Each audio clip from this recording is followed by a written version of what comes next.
Assalamualaikum warahmatullahi ta'ala wabarakatuh. Salam sejahtera saudara-saudara sekalian. Alhamdulillah berjumpa lagi kita di channel Malaysia Respon.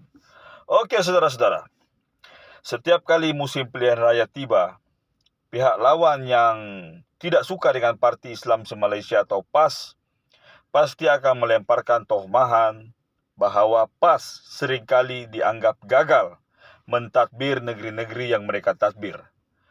Kita sedia maklum saudara-saudara, antara negeri-negeri yang pernah diperintah oleh PAS sudah tentulah Kelantan Darul Naim, Terengganu Darul Iman, Perlis Indra Kayangan, ini yang terbaru, Kedah sebanyak 2 kali saudara-saudara, kemudian Perak pernah sekali merasakan nikmat berada di bawah naungan PAS, tapi tidak lamalah ya, yaitu di bawah pemerintahan Menteri Besar Datuk Nizar Jamaluddin pada ketika itu. Okey, seringkali dituduh bahawa PAS, terutamanya pemerintahan PAS di Kelantan, sebagai satu kegagalan untuk membangunkan negeri berkenaan. Saudara-saudara, tidak kita nafikan dari segi infrastruktur, negeri-negeri yang ditadbir PAS sedikit ketinggalan. Tetapi kita tahu bahawa infrastruktur yang dianggap tertinggal itu adalah tanggungjawab kerajaan persekutuan, bukan tanggungjawab kerajaan negeri. Okey, kita tolak tepi hujah berkenaan. Di Malaysia Respon seringkali memberikan hujah-hujah yang tidak ada di channel lain. Okey, jadi tidak adil kalau kita cop PAS menjadi punca bahawa negeri berkenaan gagal ditadbir. Tetapi kita perlu melihat lebih dalam faktor-faktor lainnya. Ada 3 punca utama selain daripada PAS itu sendiri yang menyebabkan negeri-negeri yang dianggap gagal ditadbir ini tadi kurang maju. Ada 3 faktor lain. Yang pertama, faktor sejarah saudara-saudara, ya. Kita sedia maklum, sewaktu negara kita dijajah oleh British pada satu ketika dulu, negara kita Malaysia atau Persekutuan Tanah Melayu dibahagikan pada 3 entiti yang berlainan.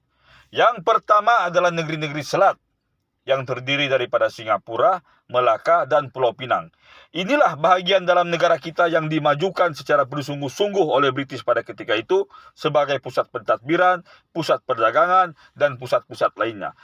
Jadi kalau Pulau Pinang agak maju, jangan anggap itu usaha DAP semata-mata ya bro. Ya, kemajuan yang ada di Pulau Pinang sekarang ini dasarnya diasaskan oleh Francis Light dari awalnya, kemudian diteruskan oleh Sir Andrew Clark, Gubernur Negeri-Negeri Selat. Okey, minta maaf kalau sebutan saya salah, saya tidak rujuk apa-apa, saya pandang kamera saya. Okey, itu yang pertama, faktor sejarah. Negeri-negeri selat adalah negeri-negeri yang paling dimajukan semasa pemerintahan British. Kemudian, negeri-negeri yang berikutnya adalah negeri-negeri Melayu bersekutu yang terdiri daripada negeri Pahang, negeri Selangor, negeri Perak dan negeri Sembilan. Okey? Negeri-negeri ini adalah negeri-negeri yang dianggap dibangunkan pada taraf sekunder. Apatah lagi apabila Kelang dan Kuala Lumpur pernah diangkat menjadi ibu negeri Persekutuan Tanah Melayu, maka sudah tentulah infrastruktur awal, sama ada landasan kereta api, pejabat pos, pejabat pentadbiran, sekolah dan lain-lain dibangunkan di negeri-negeri ini. Kemudian saudara-saudara, kita ada negeri-negeri Melayu tidak bersekutu yang terdiri daripada Kedah, Perlis, Terengganu, Kelantan dan Johor. Johor kita tolak tepi tuan-tuan. Johor agak maju. Karena apa? Karena faktor kedekatannya dengan Singapura dan Johor di bawah pemerintahan Maharaja Sultan Abu Bakar, mereka agak dekat dengan penjajahan British. Bukan mereka tidak dijajah, mereka dinaungi. Negeri Johor agak unik ya, mereka dinaungi. Jadi mereka mempunyai pembangunan infrastruktur yang jauh lebih maju daripada negeri bersekutu. Bukan sekadar negeri-negeri tidak bersekutu, di kalangan negeri-negeri bersekutu pun Johor agak maju. Jadi kenapa 4 negeri yang di utara dan di pantai timur ini kurang maju? Pertama, karena mereka negeri-negeri Melayu tidak bersekutu. Mereka tidak mempunyai residen British yang terus-menerus menasihatkan kepada Sultan. Tidak. Jadi pembangunan di negeri berkenaan agak terbantut. Apatah lagi ada campur tangan daripada kerajaan Siam yang menganggap diri mereka konon-konon sebagai negeri yang berkuasa, menaungi negeri-negeri berkenaan. Jadi British tidak membangunkan negeri-negeri ini. Jadi orang cakap ibarat berlomba, 4 negeri ini memang sudah tertinggal. Jadi ini faktor yang penting diambil kira saudara-saudara ya. Jangan abaikan, ini faktor sejarah, fakta yang nyata.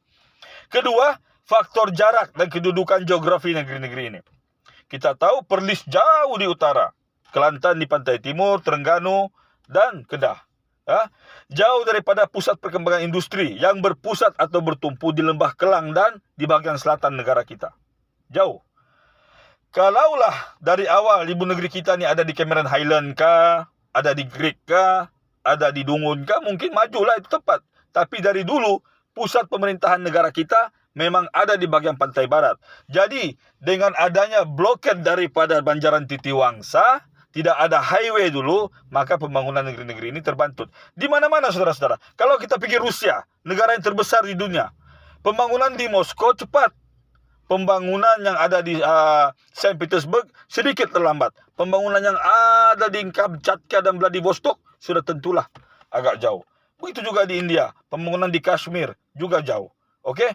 Jadi faktor jarak, faktor yang kedua. Dan faktor yang ketiga, jangan lupa saudara-saudara.